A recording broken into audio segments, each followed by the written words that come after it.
सब कुछ अच्छा अंदर हुआ है और चौधरी निसार वेल विशर हैं प्राइम मिनिस्टर के। लेकिन आज हमें आला सतह जराए से ये मालूम हो पाया है कि असल कहानी अंदर क्या हुई। वजीर दाखिला चौधरी निसार वहां पर खुलकर बोले, गिले शिकवे भी किए, अपने माजी के जो ताल्लुकात हैं इस पार्टी के साथ उनका भी इजहार किया और वज़ीर आज़म को मशवरे भी दिए।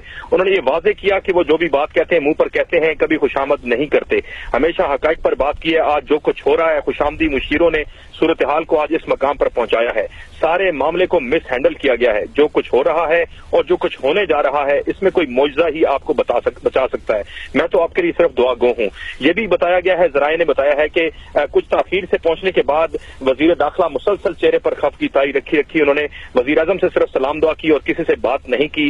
वजीर आजम के खिताब के बाद जब वजीर दाखिला चौधरी निसार के बोलने की बारी आई तो उन्होंने खुल का इजहार किया और दिल की भड़ास भी निकाली। बोले, इदारों के साथ तसादुम नहीं होना चाहिए, कोई बेहतर रास्ता निकालना चाहिए। उन्होंने इशारों के नायों से इस बात का भी इंदिया दिया और यह भी तासुर दिया कि मौजूदा सूरत हाल में उनका कोई हाथ नहीं, जिनकी तरफ बाज हुकूमती लोगों की तरफ से इजहार किया जा रहा है।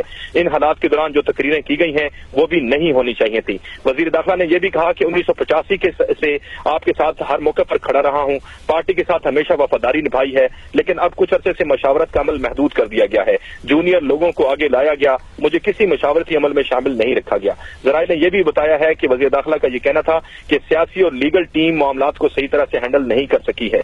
वजीर दाखिला ने हालिया दौर और माजी के कई अहम वाकयात का भी जिक्र किया। उन्होंने कहा कि वो एक मरतबा उन्होंने वजीर आजम नवाज शरीफ से वजीर खारजा बनने की भी ख्वाहिश की थी, तब से आज तक कभी उन्होंने और वजीर आजम से कोई डिमांड नहीं की है।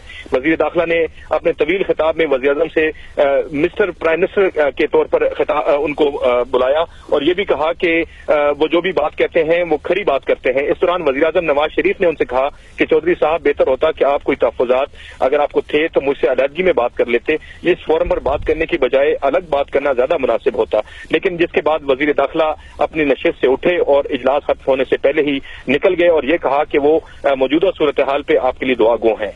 ये अंदरूनी कहानी जो है वो वजीर दाखिला के हवाले से हमें मालूम हुई है और ये अब बात सामने आ गई है कि वजीर दाखिला आज जो इजलास हुआ है, जो कि पार्टी का अहम इजलास था, जो कि पार्लिमानी पार्टी का इजलास था, उसमें आज वो शरीक नहीं हुए। गो कि उनकी अपनी कोई जाती मसरूफियत बताई गई है और उनकी तरफ से एक वजाहत भी आई थी कि वो अपनी किसी जाती मसरूफियत की वजह से आज इजलास में नहीं आए। लेकिन गुज़श्ता रोज जो कुछ उनका रद्दअमल सामने आया है उससे वाज़ेह होता है कि वजीर दाखिला एक अपना अलग मौक़िफ़ रखते हैं। जो कुछ हुकूमत की तरफ से कहा जा रहा है वैसा नहीं है। आसिफ अली भट्टी, बहुत शुक्रिया। ये बहुत ही गैर मामूली खबर